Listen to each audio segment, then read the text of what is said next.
Hello and good evening. You're very welcome to the Town End podcast.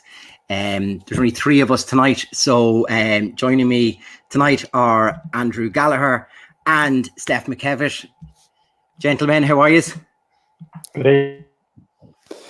Terrible. Terrible. And I had such a great build-up ready for this to call the Town End podcast very much the premium hand-rolled ice cream of Dundalk podcast, but I think this is really solid stuff tonight. The ice cream's gone off, I think. Jesus, Absolutely. I don't know. I suppose we'll go around the board very quickly. Steph, I suppose just kind of top line, what's your thoughts on the game tonight? Just I seen the lineup and straight away I thought we're going to struggle in midfield here. I didn't even know who was playing in midfield for them, but like we discussed it last week, said we ended up with the three midfielders, like we were holding on to something at the end of the Sligo game, and we started with them three. I have good reports on Stanton. Obviously, he's to get up to speed and stuff like that, but he's the similar sort of player to Sloggett and Shields. Do you know? Yeah. I don't know. It's just it's hard to figure out what he's trying to do with that midfield. I know it's still early, but we're down numbers with McElhenney especially. That was a bit of a shock. Him not being, and there was no word of it. Obviously, they're not going to break that. So Finn Harps can set up against it, but just when he's missing, it's just a massive hole in there. Like, it's incredible. What did you text earlier on? No fats, no party. Yeah, I think I rung through there. We struggled to break them down. I know, like, we dominated second half and stuff like that, but even struggled to create good chances. Hoping hitting the post, I suppose, was the pick of them apart from the goal. Do you know? What do you think, Gal?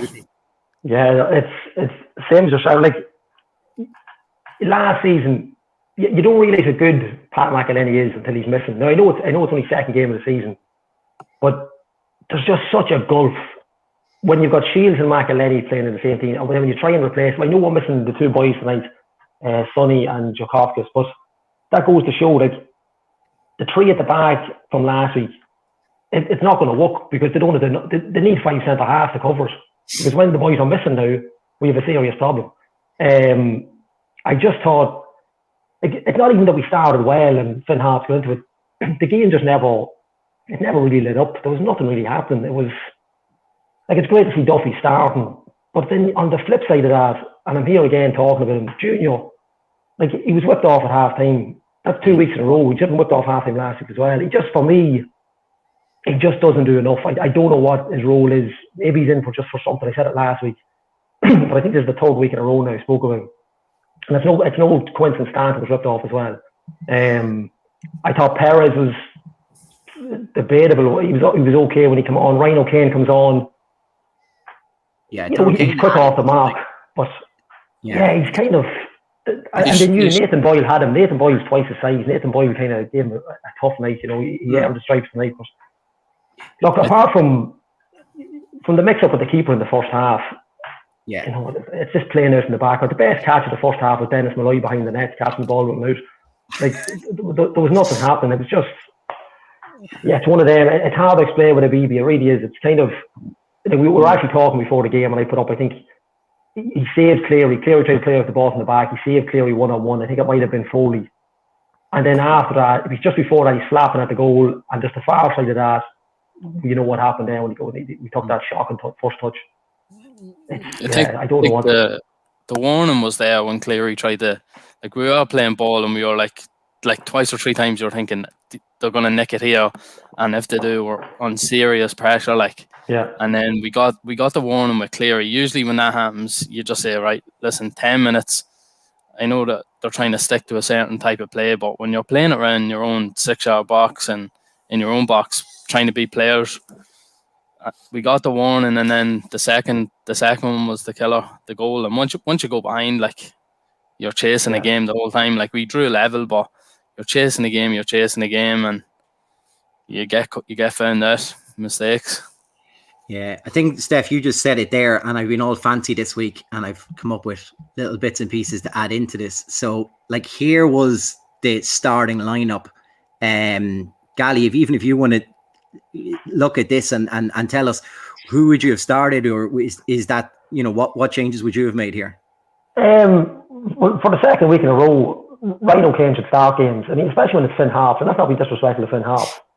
Ryan O'Kane has to start a game like that. When you're missing McElhenney, for me, he should just go straight in. You haven't got Murray to come in on. You don't have that kind of the McElhenney football. You don't have that in Shields or Sloggers. That would have been the major change I would have made. I thought Dunnigan was okay going up and down the right in bits. It's what Stephen was saying. This thing of Cleary, at one stage he was like Ronaldo on the ball, but that's okay when it works, and when it doesn't work, then we got found out very, very badly. The only change, you're down some players. The change I would have made, Ryan O'Kane for me has to start. I said it last week as well. For me, he starts over Junior all day, every day, and twice on Sundays. Yeah. And even in the first half, and definitely when Ryan O'Kane come on, he kind of swapped Duffy over to the other side. But just before half time, I'd seen he'd swapped it with Junior, and Junior that side actually, I thought was Lisa more like he was. There was actually no effect from that at all. And he probably had more when Dunnigan was there, because Dunnigan can whip in a ball fairly quickly, and he had done that. But I thought when they moved Junior over, Leahy gave him no extra help on that side at all just before half time. Just looking at going back to the Bows friendly, when O'Kane was sitting in front of Leahy, like the two of them linked up like they'd been playing with each other for years. Playing 1-2s round like an established fullback. They're rifles and under 21 international. I can't understand why he was flying at the time. Why didn't he just start him? Not even if he didn't start him last.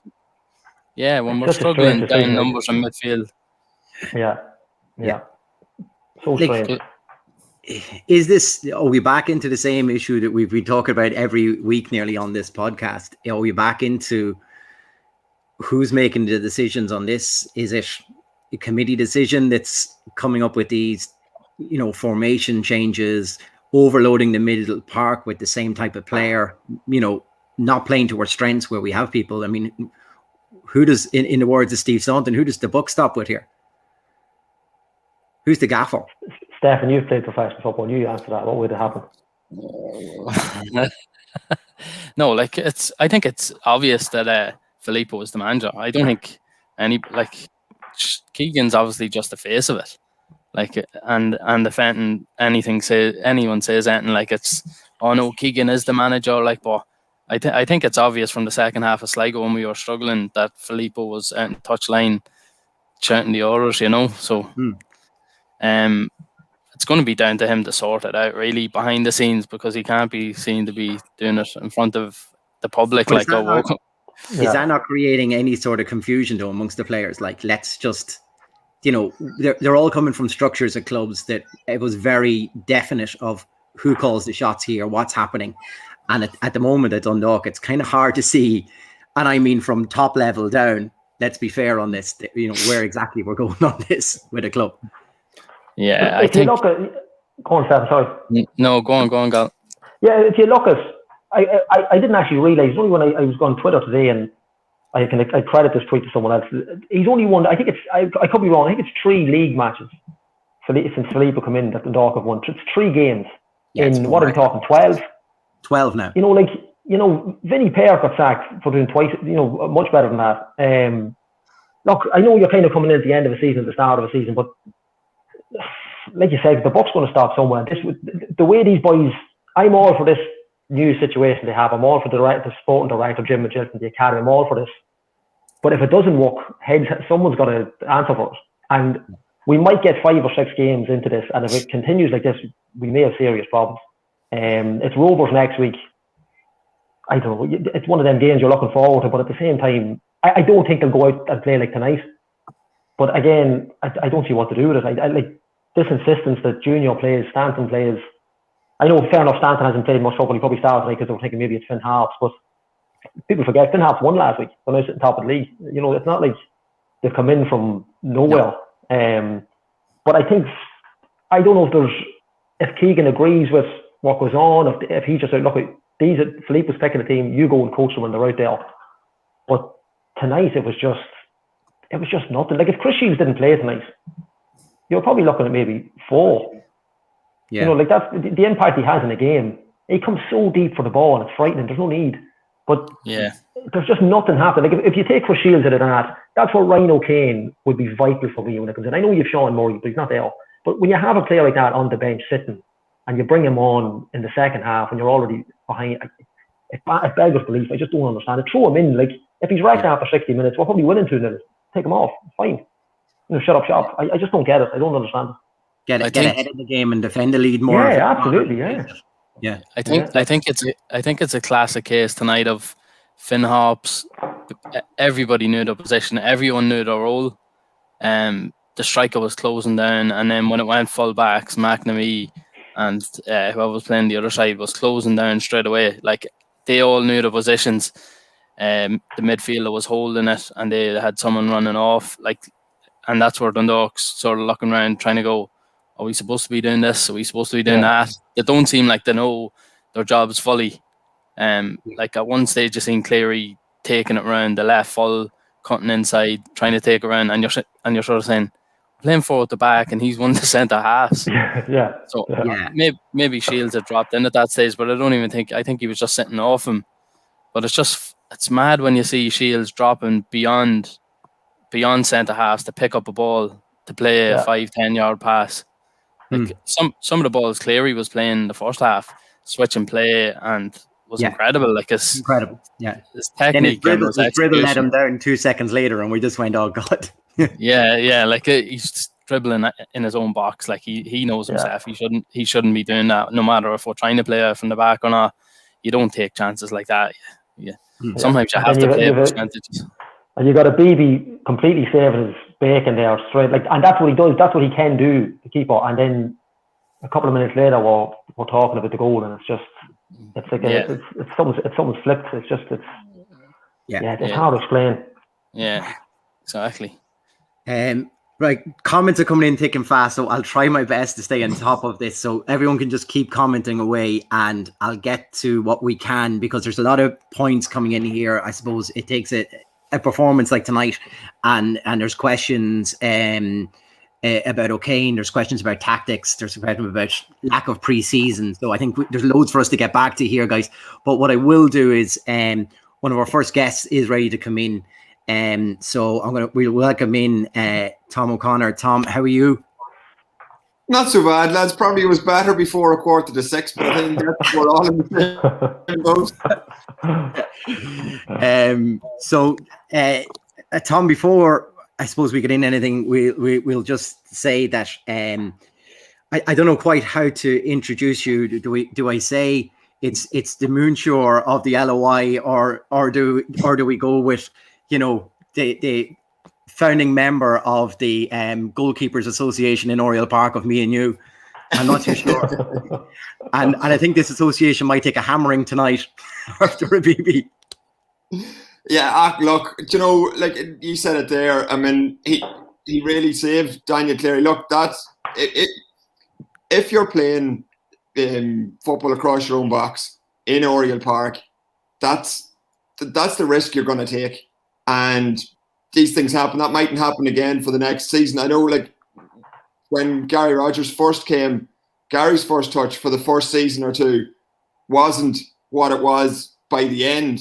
And look, Gary went on to be a fantastic servant to the club.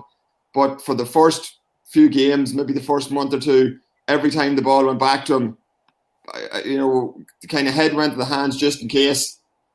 So I don't know. I'd cut him I'd cut a baby some slack. I know. Look, he's going to get. People are going to be saying a lot today. I'm not going to add to it because look, I never played anywhere near that. Unlike Steph, I never played anywhere near that standard. So I'm going to slag nobody off. So founding member of the Goalkeepers Club, maybe, but talent-wise, not at that level. So I'll give him a break today, and say, look, I mean, he did well. President's Cup, he saved penalties. So there's a long way to go in the season. So I'm not going to say nothing with regards to that tonight. It happens. That's football, like. And what's your thoughts, Tom, on how we are playing at the moment as a team? Like, I suppose looking from afar like ourselves, what's your major take on how we're playing?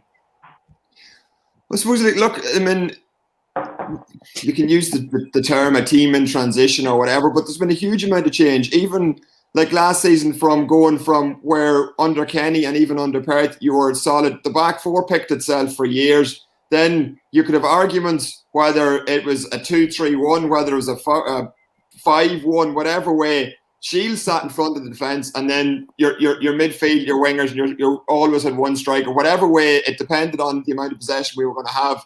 And then in Europe, obviously, you had maybe the likes of Mountaineer lads who were able to defend, or have stronger defensive qualities. But the actual formation of the team was pretty solid. We back three tonight. We're back to a back four. I know that's probably because the likes of Yurkovskis, and Sonny weren't there, so you had to go to a back four. But you look at Harps. Harps have had the most solid setup, be it a back five or back three and two wing backs, whatever way you want to call it. They're the epitome of solidity, and you just know what you're getting. They're probably one of the most creative talents that we've seen in Barry McNamee. Doesn't really play ball, for want of a better phrase, with Harps. He does his job like the 11 out there for Harps did. Even Adam Foley is in a hot goal scoring streak, and I think he's got 4 in his last 5 games. We saw what he did tonight. You could say, look, that was lucky, but at the same time, when you're in that streak, these things happen. His goal last week was the same. If you've a lad who's constantly chasing, who's constantly harrying, these things are going to happen. You put, again, going back to the goalkeeping, if a pass back comes back to me, and I know there's a lad coming charging at me all the time, whether you're the greatest player with the ball at his feet, whether you're Ederson for Man City or the likes of me, you're still going to be aware you're not going to have that time. And that's what somebody up front does. And even then, when he went off, young Shanley, when he came on, he was still full of running. Yeah. The Harps backline, they stay like that. They lost Sam Todd over the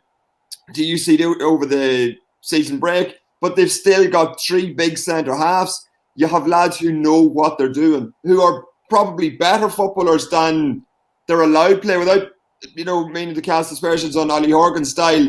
They're functional, and they're, like, going back to Barry McNamee, they're better than they're shown, but they do a job. And as an 11, they're probably, and I know we're probably, there are fans across the league who won't like making comparisons with teams across the water, but for me, they're the likes, maybe like Burnley or a team like that, where they know some of the team, or they're stronger than the sum of all their parts. So again, to go back to Dundalk, we're not that, because there are a lot of talented players, but as a functioning unit, I mean, you saw tonight, it didn't function, plain and simple. Yeah. I think that was the worry at the start of the season, blooding so many players into the league, not just from new players into a new team. There was so many players from outside the league that didn't know anything about the league. I'm guessing, or just basics. Like, that's how it was supposed to gel together. There was no pre-season, a game, and then 2 games maybe, was it, in pre-season, and training's not the same as games. Like, they're not going to know anything. There's no patterns of play. It just looks like people are guessing what they should be doing.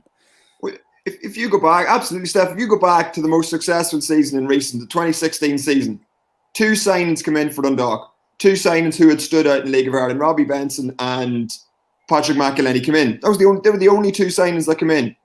Both established League of Ireland players. And, I mean, you look at them, what happened? Because nobody had to find out. Like you say, it's not as if they were kind of working on instinct or trying to make something happen. They just knew that was what was happening. And if you've a solid side, you add 1 or 2 players to it, and all of a sudden it takes it up a level. Like McElhenney and Benson added to, that element, going back to what we're saying was missing tonight, the kind of dynamism in midfield, where you had an overlap. You had somebody who could run, the phrase, breaking through the thirds or breaking the lines, or whatever way you want to put it. Somebody who can carry the ball through midfield. Since Finn and Benson, and to another extent McGrath, left Dundalk, there was nobody who can push through. Murray in fits and starts, and towards the end of last season, he's very, very good. Look, he's an under 21 international. He's played 70 or 80 times for Watford in the Championship. He's no dope. but he was only towards the end of the season, and we saw where he could break through, and that kind of a dynamic midfielder, I suppose. I mean, Steph, you said at the start of the conversation, start of the show, that's where what Rovers have in the likes of say Gary O'Neill, probably a wee bit more. He is capable of more offensive. He's probably in a more defensive, but that kind of a player, Finn obviously still there, that kind of a player who can move through midfield and keep the ball ticking over going forward. I don't know, you guys might know Ryan O'Kane better than I do, Steph. You were saying there that's probably the role he will end up playing possibly. Yeah, I think he was just sort of out wide as a, like, we'll throw him in, see how he can do, but I think he'll be effective through the middle. He is a ball carrier. He takes people on. Like, not to liken him to somebody like Phil Foden, but he has that sort of style about him where he's so comfortable on the ball. Like I know you're laughing like at that one, but no, but I know what you're saying. Like, yeah, even his movement and stuff like that.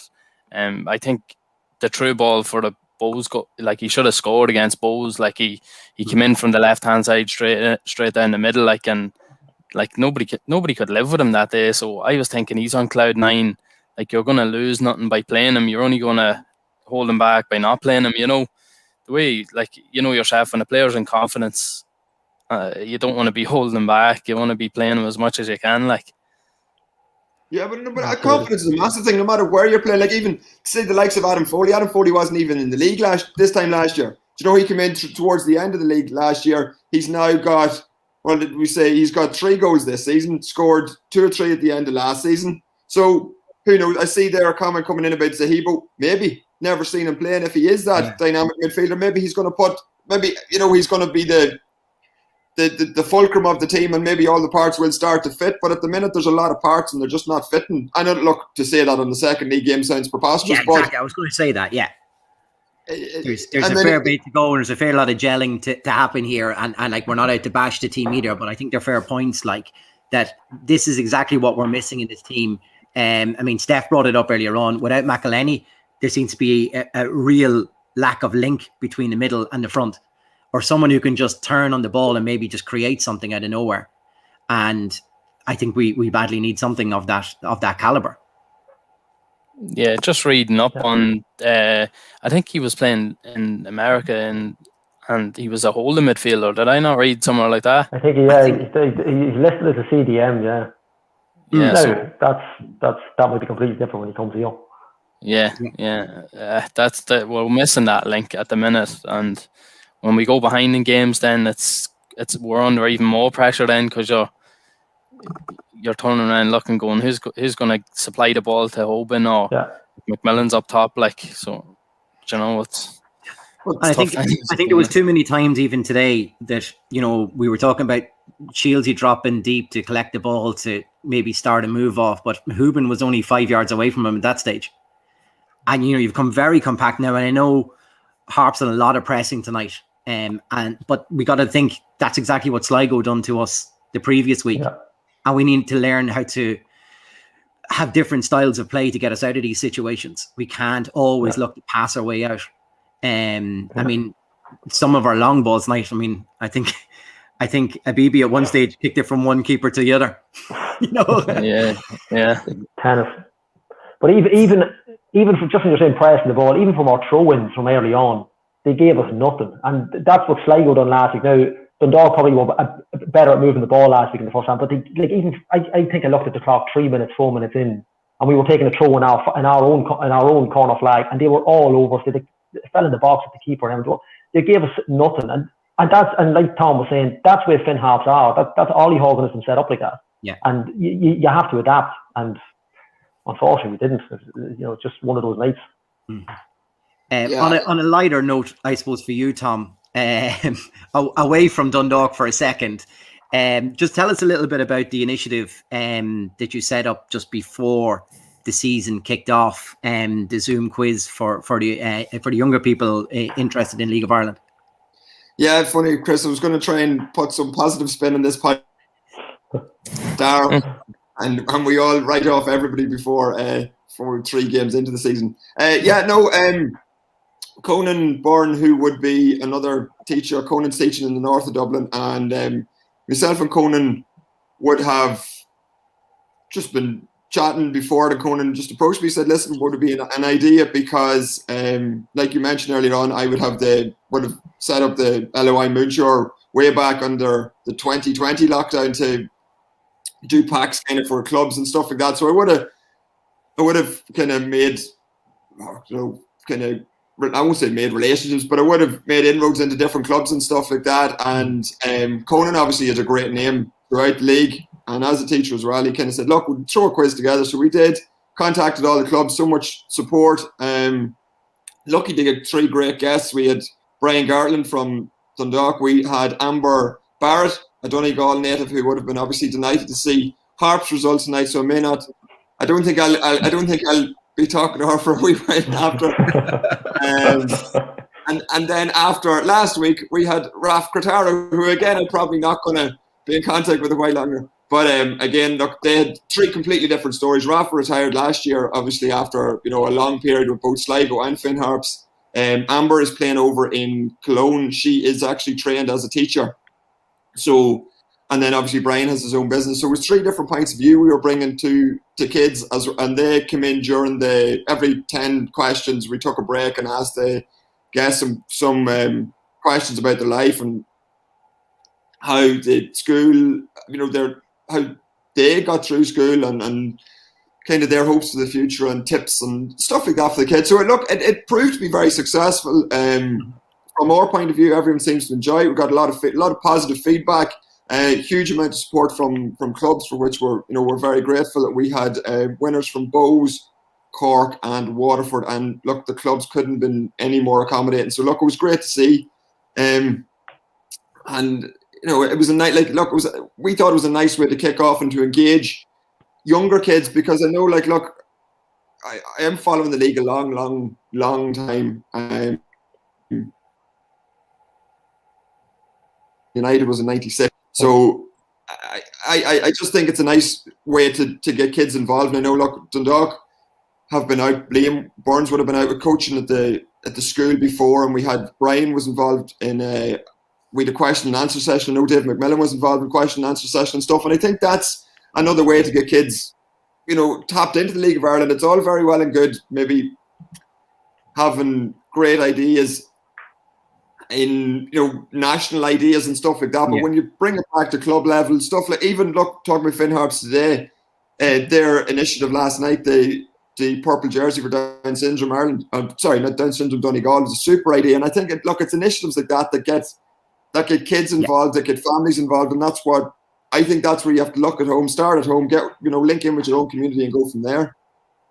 Yeah, absolutely. And I think any engagement with younger people in this league is very important, because unless you're hooking them, we talked only last week about getting people are very interested in your Monaghan career. I think they're talking. Very short answer. Steph's smiling because he's got a longer career than him, look. No, but just I seen a tweet up earlier of the child that won the Cork City jersey. It was brilliant. It was brilliant to see. Like, I think did they get Stephen Beattie's name on the back? Yeah. I got on to again. Look, there's the Cork kit man. I just happened to say to him, I'd asked the wee fella who won, Lucas, I'd asked his dad, Kevin, I said, look, who's Lucas' favourite player, just to see. And he said, look, Stephen Beattie. So I asked the kit man, I said, is there anything we can do? And he said, no problem, we'll sort it out. And again, look, I mean, when you're making an effort to promote the league, that's something I've found over the years. Again, I suppose, look, the most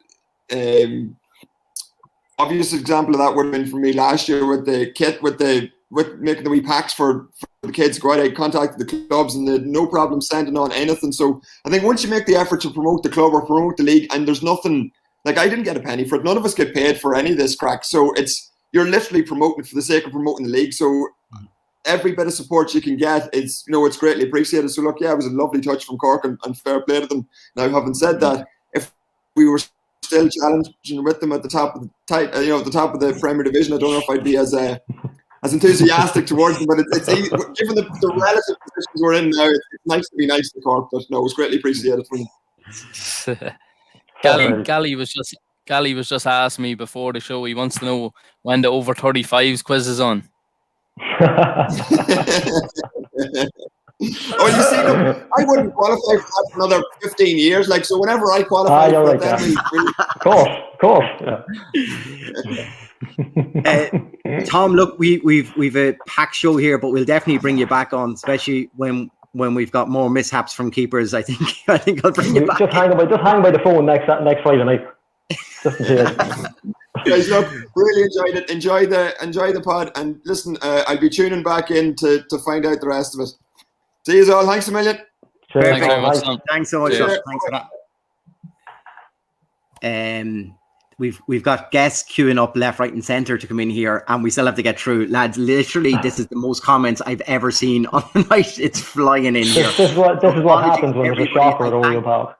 As soon as I click on one, there's another 3 have come in straight after. So look, this is brilliant, and I think we should probably give a bit of time over, because Dean's not on tonight, and we don't have to listen to him and have it all about the Pingu show. We can actually maybe pick up 1 or 2 of these comments. But Gally, I think we have another guest here. If you want to introduce him, then. Yeah. So this man he's Danny Waters. Now he's done his Daniel here. I text Aoife earlier on, and I don't know if she corrected me on purpose, or she just calls him Daniel, but we call him Danny for now. He's a big Dundalk fan. Can you hear us there, Danny? Yeah. Yeah, I can. Yeah, I can hear you. So just before, this is a man I wanted to get onto the podcast tonight. Just before we bring you on, we talk about what I wanted you on for. What did you think of the game, and what do you think of the season so far? Look, it's 2 games just in. Take it easy. Danny, we've only an hour and a half left. Thankfully, I wasn't drinking tonight for the game. If you look, but probably should have. It's 2 games in with the President's Cup as well. It's 3 games in. There's not a whole lot. I don't think you can. All I look at is the positives from tonight. As you mentioned already, young O'Kane looks like he could be a very good footballer. You'd like to see him hopefully get a chance. Also, the fact he's local as well would be brilliant. As mentioned many times in different forums and stuff, that it's been a while since we've had local players bursting through into the nearly as long as you, Stefan. That's a positive. I thought the South Korean fella put in a few decent balls when he came on as well. Decent ball in from a corner or from a free kick as well. We just couldn't get ahead in it. Hoban had 2 chances, with the overhead, great effort. He was unlucky. The header as well, straight at the keeper. No replays is a killer, but I'm assuming if it had been either side, probably would have been a goal. And like the 2 goals we give away were poor again. It's not as if we were under the cosh the whole night with them. Cleary was caught out badly on the offside or trying to play offside for the second goal, and there's no need to go back over the first goal. So we'll take their positives and just hope that another week under our belt playing together and training and that we'll put out a different performance against Rovers.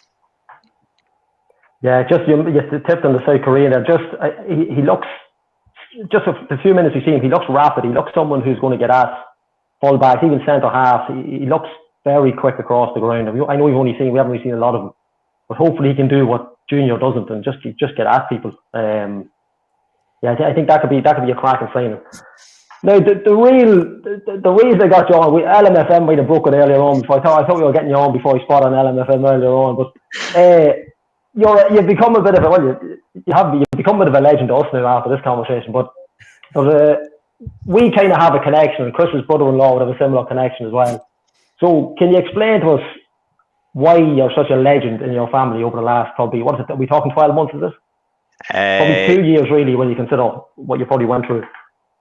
Just it's about 13 months since the operation, so just you've gone through the opposite side of this, Gally. But so my sister Aoife, as you mentioned, she was diagnosed with chronic kidney disease about 10, 11 years ago. I think it says 10 years in the LMFM thing. So at that stage, it was realised that she would need to have a kidney transplant. But for anyone in that situation, you can't get tested until much closer to the stage, essentially until I think it's less than 15% of the kidney function.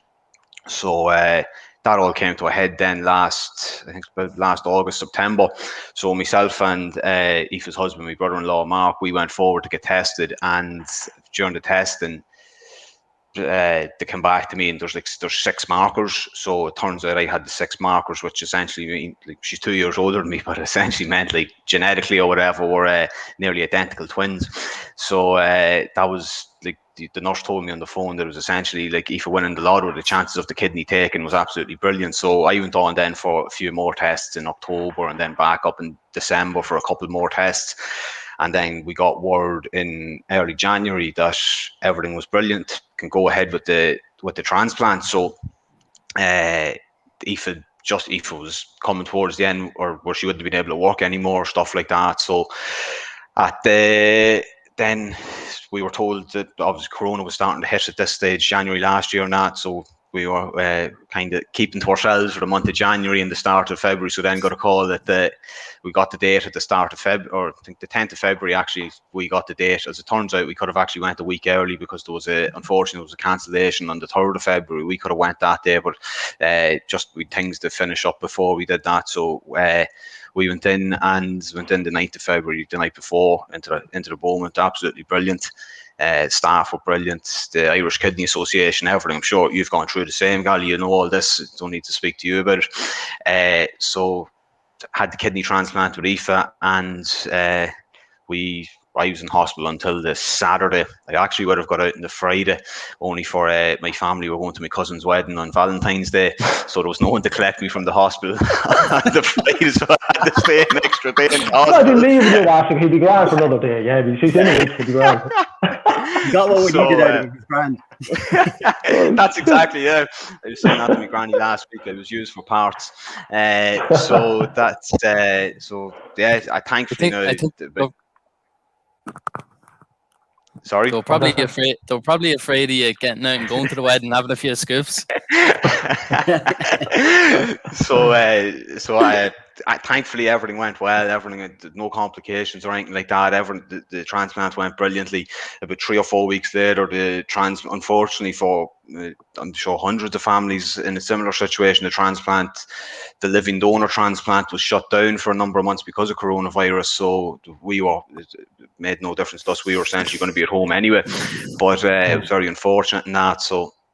But yeah, Aoife is absolutely flying. She actually got her because she's in the cohort 4, whatever. She actually got her vaccine this morning as well, which is brilliant news. Brilliant. So it's people are asking me, do I get moved up the list or anything? I say no, I'm an ordinary Joe Soap.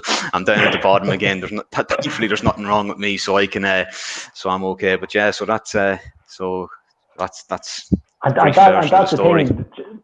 Just when you mentioned there, there's nothing wrong with it, but that's the thing people forget. I know this isn't a political or topical show, but there's little or no risk to the donor. So, having you on and talking about it and people seeing it for what it is, to become a donor for someone, it's all right saying, oh, well, Gally, you the transplant, well, but it's the donor that they're the ones going through all the risk. If I was that sick, they could have put anything in, whatever would have worked, but to put your name on the list and to have that transplant, it's an unbelievable. I heard the story months ago. I've been fighting fit with herself, Mary, and yeah. I didn't know if I knew Aoife's face just when Mary said to me. I said, we have to get this. When we started this podcast, at some stage I'll get you on. But because Organ Donation Week, Awareness Week starts tomorrow, I thought tonight was the perfect time to get you on. And the story, it's unbelievable. It probably doesn't get told enough because I didn't hear about it for about 6 months, and usually I'd be in the know, kind of been on the groups and stuff. But it's an unbelievable story. Obviously, LMFM got to you first. They got the wee scoop on it earlier on. It was ripping when I seen that. But no, it's an unbelievable, and it's genuine legend, genuine hero. An unbelievable thing to be doing. Unbelievable. Yeah, I think you're very modest about it, Danny. I think like everyone holds you up as a hero, like definitely. And as we said before, thankfully she wasn't looking for your liver. There could have been complications with that. she might have been in trouble with that. But no, I know Danny since we started secondary school together. So I know Danny since way back then when he was doing goals for the Gaelic team and stuff like that. And So when I was about 15 or 16, I went up to Dublin to play for Shelbourne. And anytime we were doing PE, if we played football or any sport, if I done it, and all I'd hear is Shelbourne as a slag and towards me. So that's all. I thought I changed my name to Shelbourne at one stage. Stanley was on to be that much about it. No, I think, like Danny, I say, the real worry is because this is a Dundalk FC podcast, and the way we're not playing too well at the moment. Are you willing to donate any legs or any, like, if you anything else that's decent here that we could harvest? I wonder. No, I think we're really starting to run out of ideas. I think they took the best part out of me already, so I think the rest will be for scrap, unfortunately. And Dal, just when we have it, just to go back to the football side of it, where would you say, just to kind of sum it up, the bookend it off, going by what you've seen or what you've seen from Rovers or just over the pre-season, where would you see us kind of finishing? What would you say, or what would you be hoping for? Obviously, be hoping to be at the top end of the table. They think consistency could be a similar issue to last year, or will we be consistent throughout the year, or will we beat what's seen as the smaller teams? Unfortunately, we've seen tonight the likes of, not to disrespect Finn Harps, of some very experienced players. Barry McNamee's playing there, Dave Webster, these boys, the goalkeeper, he's a former Donegal goalkeeper. You know, these boys aren't, they're very experienced. So, but that's a home game. That should be 3 points. Realistically, we should have 6 points in the bag at this stage, going into Rovers on a high after beating them in the President's Cup, beating them in the FAI Cup. But I just think the consistency is going to be there. I think we could be struggling again. We could be looking third, fourth, possibly, if we don't get results together. Now, maybe in a couple of weeks it'll gel. If it's a full 38-week or 36-week season, it won't be the same pressure we would have been under last season at the start. But it's hard to see. It's the consistency, I think, with the changing the team, not knowing what the formation is. This idea of playing out from the back, I think we're League of Ireland. I think we just have to remember that it's not like we've Ederson or that in goals here or playing balls.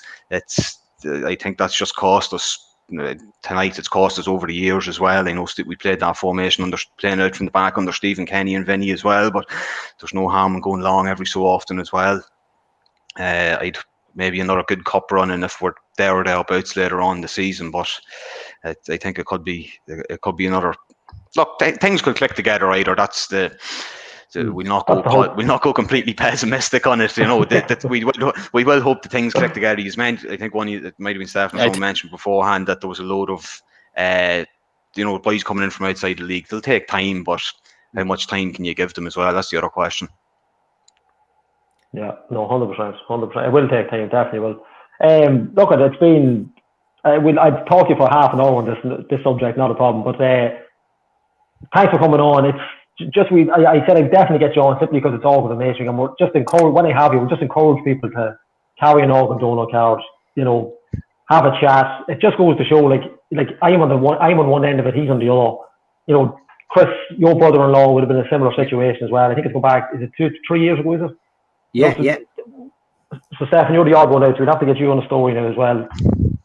But look, it's an unbelievable thing to do for someone, and look, it's been a pleasure talking and finding out the story. An absolute legend, an absolute hero, 100%. And just to finish on that, can I just say there is the Opt for Life stuff. I'm sure Joe Brawley's been very big in pushing this, particularly up the north, but also down south. So the Opt for Life stuff is there. GA clubs, for example, bring that, and as you mentioned, the organ donor card, and there's even a virtual organ donor card as well, which is available. And it's just that, and on that, just have that discussion with your family as well, because thankfully I was in a position in a living donor, but obviously a lot unfortunately from dead donors as well. But just have that card, and fair play to you all, lads, and best of luck with the rest of the podcast as well, and good to see you again, Steph. Brilliant, Danny. Thanks, Danny. Big sleepies. If you can tell that story, Steph. I'll go on ahead, lads. I know you're doing a show, but thanks very much for having me on. Perfect. Thanks, Danny. Thanks very much. Fair play to him. What a hero. Unbelievable. Yeah, absolutely. Legend. Right. Well, before we get to we're inundated with comments, like I'm saying tonight. I think we'll just touch very quickly, lads, on some of the new additions that's come in. So we've two in so far this week, in Wilfred Zebo and Yan Jong Hu. So I mean, we've seen a bit from Han tonight. What do we? I mean, I was more impressed that he told Duffy to lump it for the free kick, that he wanted to be the one to chip it into the box. I mean, that just shows something from a new signing, that he knows where his talents lie. I mean, what do we think of him tonight? I think he's only got a bit of a cameo, like, really, but the fact that he got on the set piece showed that he's a bit of confidence about him, and it was a decent ball as well. I think it was dangerous. Yeah. Like his first touch was across straight away. Like I said, he looks rapid. He looks just, he looks he's going to terrorize people. I think he could be. I think he probably won't be looking for on the far side, because, like I said earlier on, when Mickey Duffy went to the right, it was like he wasn't playing. He's just not, because he's right, because he's better on the left. He can cut in. It doesn't work when he's playing on the right. So this man can give him the option then on the right hand side with Daniel Kelly. I think he could be excellent. Yeah, I think like Duffy, when he's on the left, he can go down the line and beat a man and cross with his left, or he cuts inside, and then he mixes it up so well that defenders are just like second guessing every time, that actually can't read him at all, see what he's going to do. He's so dangerous. But then when he went out to the right, I don't know whether he was starved the ball. He just was not effective out there. Do you think, is there an opportunity for us, depending on this scenario in the game now, to maybe move? It was muted last year, about Duffy playing in the 10 role.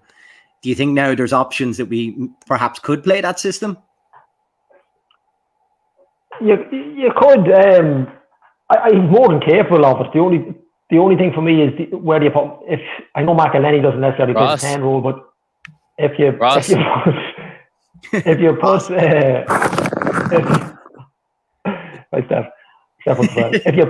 you have Sloggett, McElhenney, Shields, how do you slide Duffy in? But it is an option.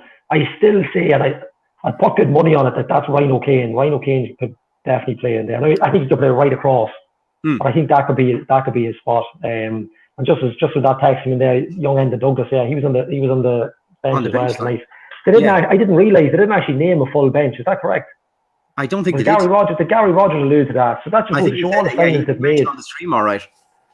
Yeah, all the signings they've made, and they still didn't name the amount that you need. But I think the new guy could be. Yeah, I think he looks, like I say, he looks quick. He looks sharp. He wasn't afraid to get stuck in straight from the off. Yeah, a lot of left-footed players seem to be signed in or brought through in O'Kane, with Duffy, here with Han again. Well. Seems to be a feature. Is there something with the system that we're trying to play? I'd say it's just probably, it could be to provide Duffy with more. I don't really know. It gives us options. Like, Sonny's often left-footed as well. You've got Daniel Leahy. Like, obviously, left-footers were very rare. You're back 10, 15 years of League of Ireland. It was very rare. You had it was always right-footed, right back, left back. But it gives you a perfect balance in the team. That's provided they don't, try and run the ball from the penalty spot the whole way up the field. Provided they pass the ball, there's plenty of balance. But when you're putting yourself under pressure like you did tonight, balance won't count for anything. It's laughable some of it. But look, that's what it's all about. Steph, you all right? You back? Steph's back. Good to have you back, Steph. I think there's combination. It was 7 subs on the bench. Yes, so there was a spot free there. But I just wonder if are we bringing in too many of the similar player when we all know what we're calling out for on this team is that box to box player, or someone who can just create something out of nowhere. But that's what I'm wondering, is if we moving this in to give Duffy some sort of a new role or something. It's kind of hard to see outside looking in, especially our midfield. It was 4-3-3 tonight. Normally we're maybe only 2 in the middle and then 3 up top, or 2 out wide and 1 up top, depending how you want to look at it. But it's a strange sort of scenario that we're car parking a lot of players here, and now you're starting to wonder, where is everybody going to start playing on this? Steph, what do you think? We're not hearing you there, Steph. Hang on.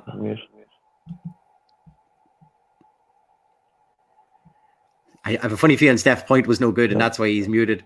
Yeah, I just picked a note there now. We'll come back to you. You can keep making noises, Steph, and we'll eventually bring you back in. What I would just following on, I'd be interested to know where they're going to put Sahibo. I'd be interested to see what he plays when he comes in. He is listed as a CDM, but he's got a massive pedigree. He's MLS All-Star 2018, would have played, but on that, and he was in the squad now. I don't know if he played too much, but Carlos Vila was in it. You had Bradley Wright Phillips. You had Almiron who's now at Newcastle. So he's got a bit of football in him. But he's an international as well. I think he waived international duty during the week. Yeah. So it'd be interesting to see what he plays. Like we touched on this last week about the international call-ups and the effect that could have, but I think it's very clear to see now it's had a massive negative effect for ourselves. 2 first-team starters gone. And if we're looking at possible guys who's knocking around under 21s or possible, more full-time starters for more international teams, we could be down possibly 4 players come international duty time. Yeah, that's going to be a stretch, but it's a stretch if we're out with 2 players injured. We've seen it with Duffy out injured. We're struggling. When Fats was out injured before, we struggled. This could really hamper what we're trying to do as a club as well this year. What do you think? I think we didn't even fill the bench tonight, so I think that just tells you a little bit about it. I think Dino was saying last week that if it's Irish internationals, then the game will be postponed, is it? Yeah. So I don't know. I don't think anybody's going to make it into the Irish squad unless Duffy can hit a run of form. But it would be worrying if we can't fill the bench, especially in COVID now. There's no under 19s and 19s could fill the bench just in emergencies. If we get a couple of injuries in centre half, like we mentioned before, and could be struggling. Hopefully Garth can come back in soon, because come to the end of the season, he was one of our better players. If not the best player we had last season. So if we look towards the next game, it was called out there on, apologies lads that I can't find the message earlier on, but someone asked, so what, based on what happened tonight and previous week, what formation, what squad do we go with now for Shamrock Rovers? What changes do we make? Well, Sonny's still suspended, isn't he? Yeah. Sonny be suspended. They will probably go. The logical thing to do is to go the way they played at Rovers last week. But then, like I say, if Sonny's suspended, your option then is to either put Shields in the 3 or put Daniel Lee Leahy back in at the left side. I don't see Jokovskis coming in. Yeah, that's probably the way they'll do it, with Dummigan possibly playing left back. I don't think that's going to work, because you'll have Dummigan playing left back is right-footed, and I don't fancy Leahy at the back. I think he's better off going up and down. If they go with tonight, they're going to have to play Ryan O'Kane. I mean, I'm hoping Pat Mac. I don't know if there's a timeline on McElhenney's injury, is there? I haven't heard. You're hoping he'd be back next week. If not, Ryan O'Kane for me has to play. Or we could open up the option of Duffy playing in behind, but I think McMillan will probably start up front. I think they'll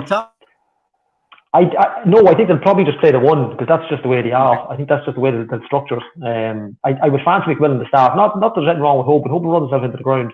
But I think just if anybody's watching that game tonight, they might want to just change what they do. For me, Ryan O'Kane, I'll harp on about him every week. Throw him in.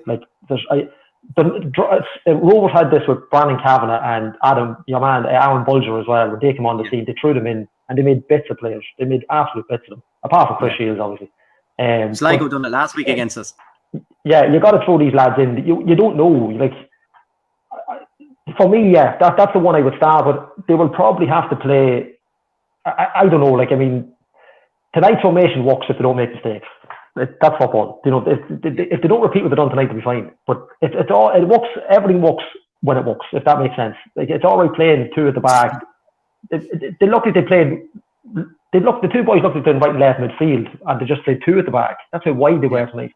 That's okay. But if you don't want Aaron Green running at you or Graham Buck, you don't want them running at you when that happens.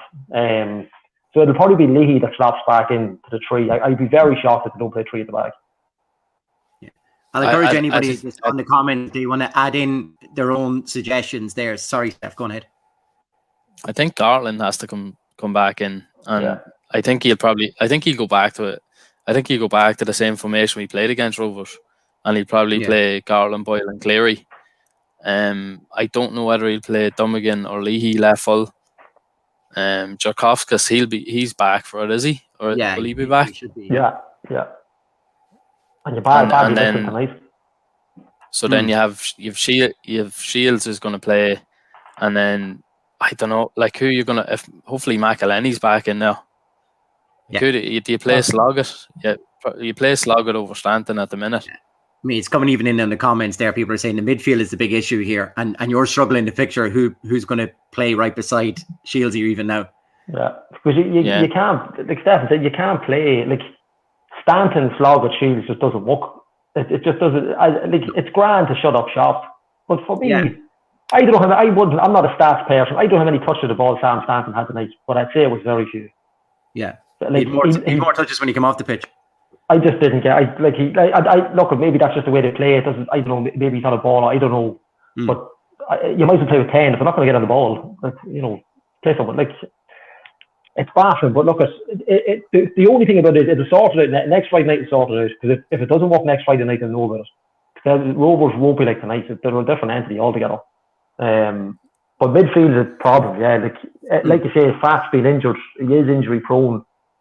Yeah, that's a worry. But look, if he's back and fit, like you said, Stefan, no Fat, no party.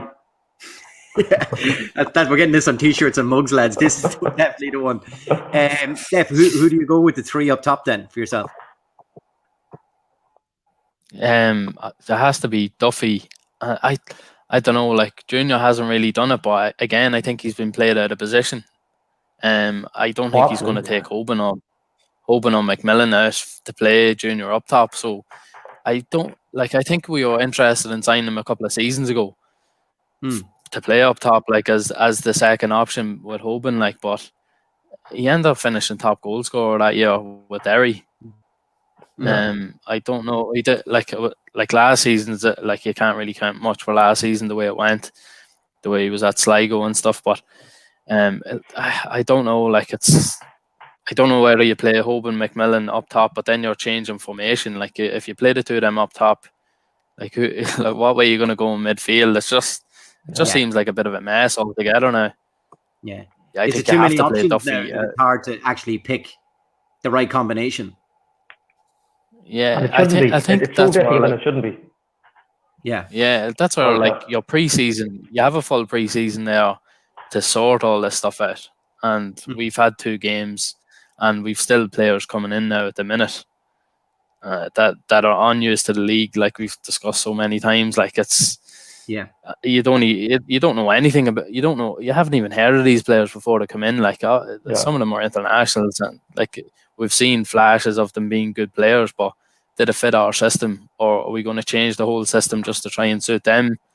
Yeah. And how long is it going to take for them to gel then? Like, Stephen Kenny, I think you could name his 11 every week, unless someone's injured or suspended. You go, okay, he slots in. I think Darren Meenan mentioned in the comments there, I think he might have to come back as well. The sign for assist king. Yeah, get him on the star. Look, he's come back. Yeah, any games. Yeah, you fucking get a game, no problem, kid. But that's it. Like, it also did come up in the comments earlier on. You know, it seemed like Harps and Sligo previously had done a full pre-season with maybe 4 to 5 games.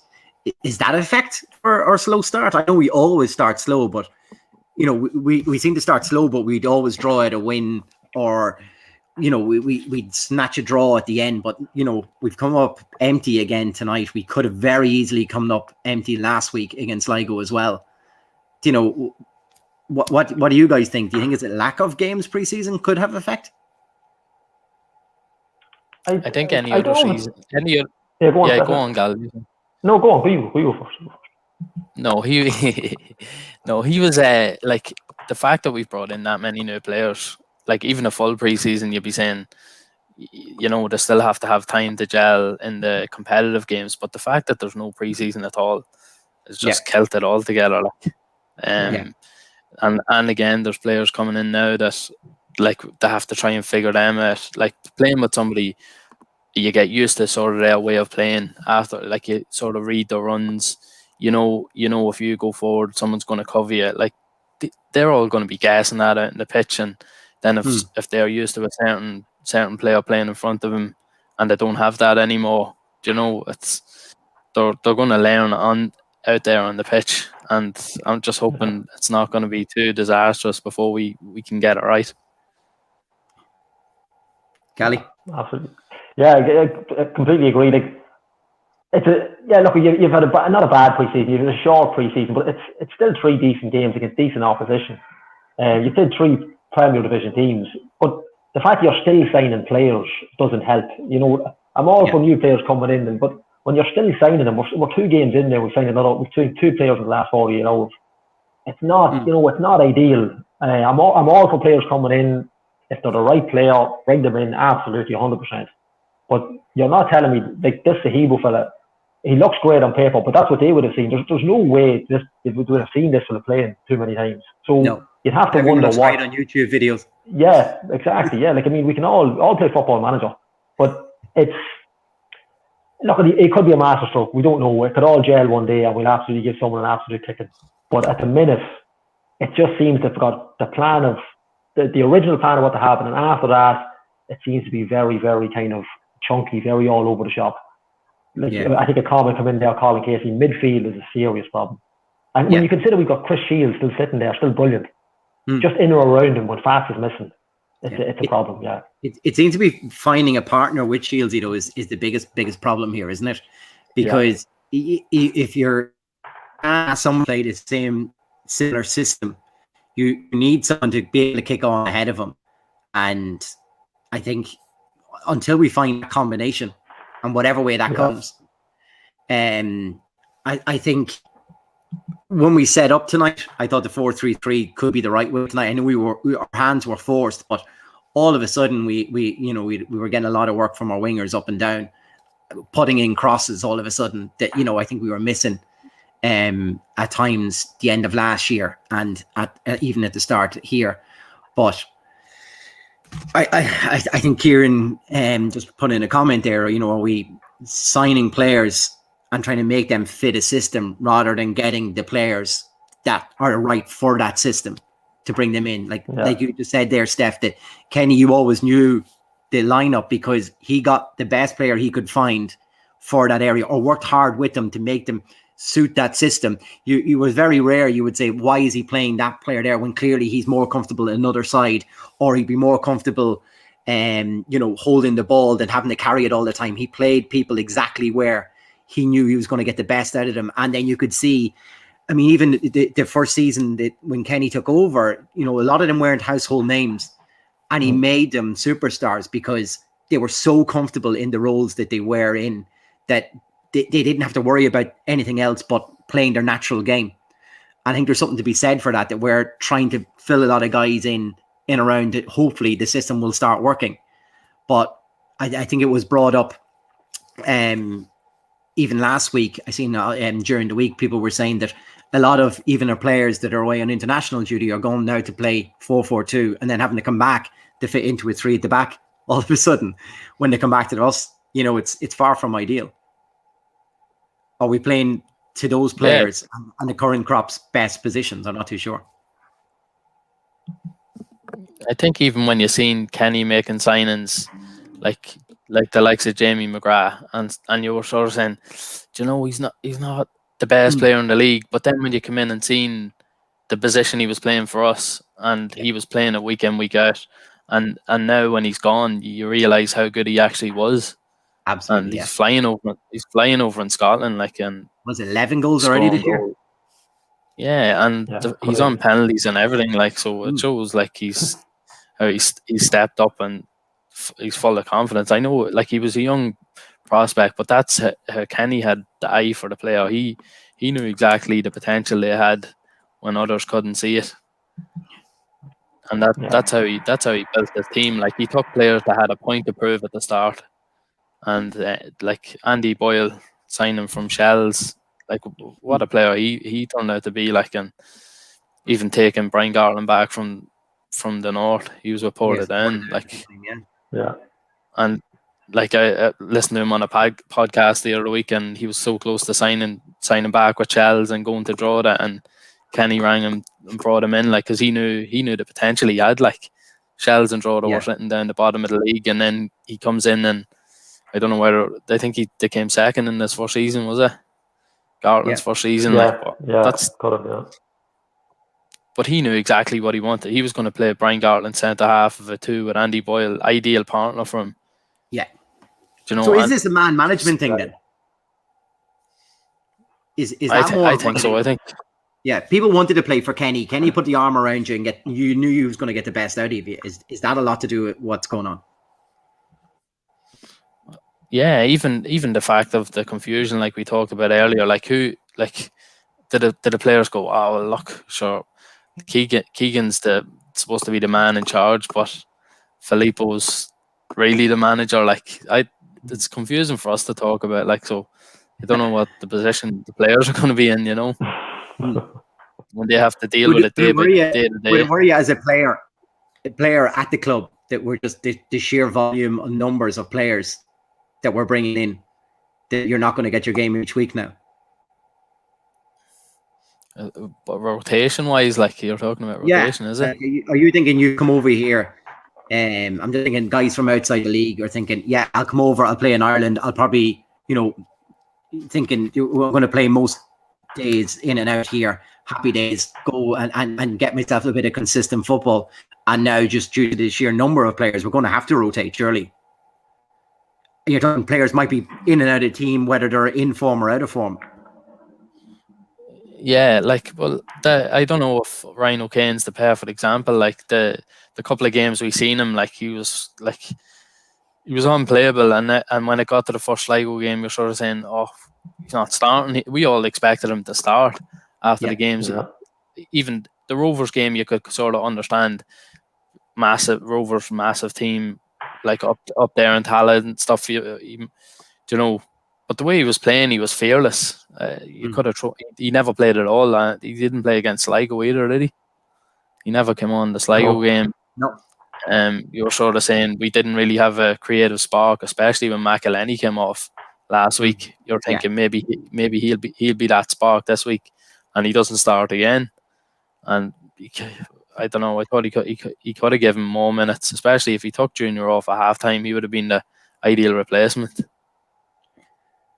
I think one of the ones we haven't talked about, lads, is Perez coming on tonight. Gally, I think you might have touched on it earlier. Do you think was there much of an impact? I mean, he had 45 minutes tonight, and he had that chance at the end. Anywhere else in the goal, there's a chance of I didn't even know what position he was playing. He was all over the shop. I didn't even know what position he actually came on to play. Like whether he was told to go on and do something. I think there's something there in him. I tell you, now this might be nothing, but he reminds you. Now he's not in the same quality. He reminds you of Keith Ward.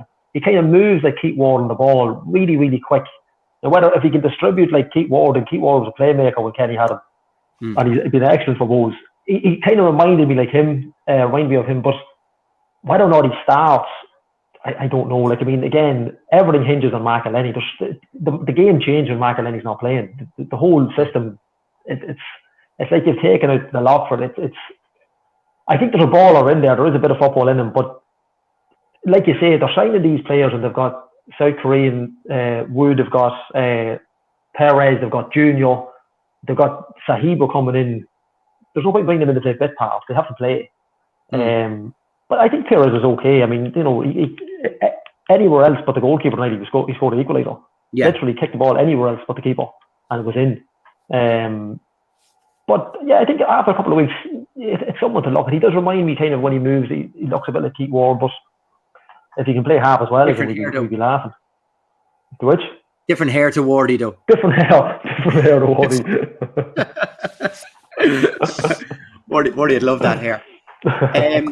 Another thing that came up during the week, and it's the topic, I suppose, for Ask Gally for this week, was there was originally, am I right, Gally, in saying someone, they were talking about a series of games just for League of Ireland players, and then Olympic qualification kind of came into it, and you jumped online for it. So I said, this is the perfect topic to let you go and have a chat. And what was your feelings on this? Yeah, I just jumped in. I just happened to come across. It was in the League of Ireland chat on Facebook, and it wasn't Olympics. It was brought up with the England C team and B teams years ago, and I think Glenn Hoddle had a B and C team, didn't he, at international level and stuff like that. Chris Sutton famously didn't want to play and all this kind of guy. But it was kind of brought up. I remember having a conversation about 10, 12 years ago, wondering why the League of Ireland players weren't put forward for Olympic football. So I don't it's the same with the golf. So I think he should be amateur playing golf. So amateur players who can't make it into the PGA should be playing golf for Ireland. Rory McIlroy, Shane Lowry shouldn't be going to the golf. They've already got enough money and establishments and all that. So my opinion would be, if the Olympics, this is before I looked into the qualification of it, if there's an idea of putting a League of Ireland team together to represent Ireland at something. Now, I know it's been done before. The country escapes, but Richie Blackmore would have went on a team in the 70s and the early 80s that represented League of Ireland 11. It's been done a million times, but something it was just an interesting thread that started on Olympic qualification and stuff like that. And it's when you read into it, it's very interesting, but it's something that could advertise the league in a different way without actually having League of Ireland put on a stage for us. I think it's an excellent kind of way of not for weaker players, just for players who are in the league that might not necessarily get an international call up. Now, under Stephen Kenny, you might see that change over the next couple of years. There could be a couple of players, but I just thought it was an excellent avenue for League of Ireland players to kind of go that extra bit and advertise players possibly coming into the League of Ireland or coming back home to the League of Ireland or staying in the league, just to kind of get that recognition that on a world, an international stage. Yeah, I think Steph seen exhibition matches done before with League of Ireland selections and stuff like that, and we always thought it was just a token thing thrown in. We remember the tournament in the Aviva and things like that. But do you think there's an avenue for what Gally's talking about, that we could maybe harness something together here? And I think it's an excellent avenue to maybe keep under 23 players within this league. I think especially with Brexit might have opened up an opportunity here for us, that it's not going to be as easy for UK clubs to sign guys under the age of 18 and bring them over into their academies anymore. So we were only talking about it last week about building academy here in Dundalk and what we should be doing with that. Do you think is this like a top end way for guys to maybe aim for? Yeah, I think it's like no matter what league you're in or country you're in, you want to be picked on a representative team's like an honour. It should be an honour to play in a representative team. I remember, I don't know if it was a friendly or they played, was it Man United or Celtic or something like that? One, yeah, the first game of the Aviva was United against the League of Ireland team. Yeah, first ever game. Yeah, and you looked at some of the players that came out of that. Like Sean Williams went over and had a great career in England. He played that game. Paul Keegan, like there was a lot of players, and I'm sure like there would have been people over at that game looking. We might pick up a bargain here in the League of Ireland, like another stage to showcase like the talent that is within the league. And any league I played in, if you got picked for a representative team, even just mingling with the other players, like playing with them in like tournaments or one-off games, like it was only a good thing. Yet there was no negativity towards it at all. Like regarding the 23s and stuff like that, like there is talent in the league underage and going up, and I think Dundalk will see the benefits of that in the years coming with Stephen McDonald setting up the academy. Like he really has a good plan in place, it seems, and getting the locals involved is like is class. I think it's really should inspire young players coming up. Just like, and then that hopefully that'll filter through the age groups going up, but going towards like a 23s tournament. Did you say there was like some sort of, with the Olympics, is there some sort of qualification you have to go through to get representing your country in that? Yeah, Gally, I think you got to said be something on earlier. at the minute. You got to be under 23, and you can have 3 players over 23. But at the minute, I assumed you could just apply, or I didn't really read it until the last couple of days. It just got my memory going. And you have to qualify through your places in under 21 football and under 19 championships. So where you place in those can dictate how you get on a world stage like the Olympics now, which I didn't realise. It's a similar setup with the women's. It's where you place in the World Cup. And there's certain countries, the host nation obviously plays automatically and stuff like that. But even Olympics aside, it's a like if you look at it, I'm just writing it down. Finland, Norway, Sweden, they all play a similar league to us. It's all summer football, no winter football. You could set up like a tournament at the end of the year where a representative from the league, a manager would take, or it'd be like the British Lions, that kind of setup. One of the managers take a team, handpick 4 from every club, and go and play a tournament. It's just a kind of a revenue stream for the league, and something a little bit different. Fans can go over and kind of, obviously post COVID, mingle as like Irish fans with it at a normal tournament. And we don't have to put us B team, C team. We don't have to call it that. It's an Irish side. Which I just looked into. Like, there's something that could be done. I think it'd be great at an end of season thing. Who managed to select the last time? Was it Richardson? Richardson had them, yeah. I can remember. And he didn't pick Dean Mark Bennett Quigley, play. he was banging them in for us that year. Am I right? That's right. Yeah, I think Cherry went on it, and Dean Bennett played. I think Dean Bennett had a great game in midfield. One of them, yeah. They were hammered 7-1 and won it in the very first game in the Aviva. But that's playing United. But it's just something. I just find it interesting. You're reading up on it, and it's just something else for the players to kind of look forward at the end of the season, because finishing your season, a lot of players, if they're not professional, they're on the dole, and then it's into winter. It's something a little bit. There's that representative team that fly off and play in a tournament, and there's a bit of financial backing with it, and it's just something a little bit different, especially with the nations that play a similar non-winter league to us. Play summer football. It's just something that I latched on. There was about 130 comments on it. But it was an interesting trade, yeah. Nothing like for an online argument for you, pal. Yeah, listen. Wouldn't do nothing else. Just before we finish up, I suppose for tonight, I'm pretty sure I caught there it was Sligo at 1-2-1 down in Waterford tonight. So I'm pretty sure that's Harps still top of the league, and then they're right in behind them. But I think, like, what do we want out of the Shamrock Rovers game? Is a draw? Is it worth a point to us? Is that a decent result still, or do we need to get a win here just to keep the points adding up for us? I think I'd take a draw now. That's on tonight's performance and last week's. Like if they play like last week and tonight, they'll be hammered. There's no. They have to reproduce what they've done the night of the President's Cup, and that wasn't even that great of a game really. The actual 90 minutes wasn't sensational, but they have to up the game. The game, like.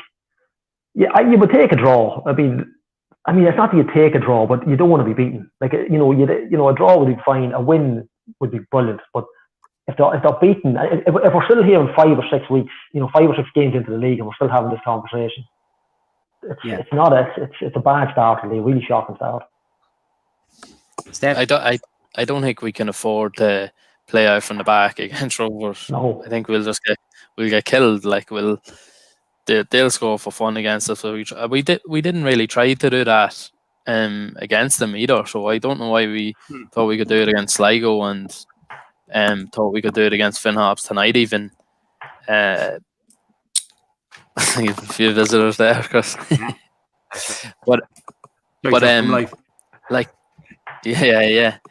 I think if we play the way we played against them, like we did in the last 2 games, like we're gonna be under serious pressure. Like they'll keep coming forward against us, and they'll just cut us off. Like so, I think we just need to be a lot more solid at the back. Don't take any chances. Hopefully, McElhenney's back and get a few. Like Sonny was a big threat from set pieces the last day and the first couple of games he played in. Like so, he's going to be a miss against them as well. Like anytime he put a ball in the box and he was there, like he was attacking it. So, Yeah. you know, he's like, and we if we go behind at all, you're going to scratch your head going, how are we going to get out of this? Like, I think that's the fear, isn't it? Once we go behind or we concede a goal, there's like a confidence just gets kicked out of us each time. And that never happened before. When Stephen Kenny's team went behind, it was never a problem. We'd always got a goal. We always turned it around. It was never an issue. Very rare it was an issue at all. And it's just something that they just need to get back. I know it's a different player, different players, different setup, but they've got to get something. It's just a mentality thing, like, isn't it? Like his teams were never beaten. Like, even if they were 2-0 down, I think Gary Rogers mentioned in commentary they were 2-0 down in some game. Right. Came back to all, and they hit Waterford and they hit the crossbar and nearly win the game. Like, and even at 2-0 down, you're sort of still saying, oh, they still have a chance to win it. Whereas if we're 2-0 down, you're looking going, hopefully we can nick something from a set piece and get back into the game. Like, you know, different mentalities. The game looked like the last 20 minutes as well, wasn't there, under Kenny? And then, you know, if you do a couple of them throughout the season, the confidence grows, and you just think, you know, and that was Kenny's side, like you just said, they were never beaten, and the opposition knew that as well. They'd be looking at the clock saying, lads, it's 90 minutes, but we're still, you know, have a chance of losing against these guys. Yeah. Lads, we were back to that man manager. For an hour on this, right? An hour and 20 minutes, and I thought, you know, we got through this whole thing and no Pingu. Lads. How's it going, boys? Listen, he jumped in. Look at this. Knew he couldn't get away with probably a couple of cans in as well, is he? I think I'm celebrating a win here. I didn't even get to see the game, lads. Right? I thought it was foregone conclusion, so I never I are. want to jump on real quick. I can't stay on, but well done, boys, on holding down the fort, and I'll be back next week. Your P45 with DHS though. You what? Your P45 is after been sent to you by DHL, but it'll be over in a couple of minutes. Anyway, that's all I was coming on for, boys. Like, there was no show without punch. He's over there, big time Charlie, with the palm trees and all in the background. I didn't even see the game, but it drove me to drink. Chris, he must be getting more wages than we are, is he? Clearly, I think this whole thing's on the expenses is on the account here, lads. That's the real worrying thing. Nice gone, thank God. What a nuisance. Right. Yeah, absolutely. I just thought he's logged in. We better pay him heed and bring him in. Guys, I think that's enough for tonight for us all. Look, I think we're all looking for something much better from the Rovers match. So until then, we'll do the same. And one of these days, Gally, I think we've got a watch along planned at some stage. Yeah, so we'll do that for the crack. But look, thanks everybody for all your comments tonight. Probably the most comments we've ever had on anything. Maybe we need Dundalk to keep doing bad to be successful on this. I haven't quite figured out this formula either. But look, massive engagement tonight. So thanks to everybody who got in. We tried to get through a good bit of the comments there. And we sorted Darren Meenan out with a contract. I think this has been a good night. Yeah, Darren Meenan. I'm going to come in. I'm going to come in as his agent. We'll get Steph and Darren Meenan taking the right wing of the Dundalk team. Steph there right back, Darren ahead of him. We're laughing. Dream team. All pace. All pace. Bring back the man this. Exactly. Gents, thank you so much. Thanks everybody for watching in tonight. And as I say, we will be back after the next match. So for everyone, thanks so much. Thank you. Thank you, folks. Thanks, guys.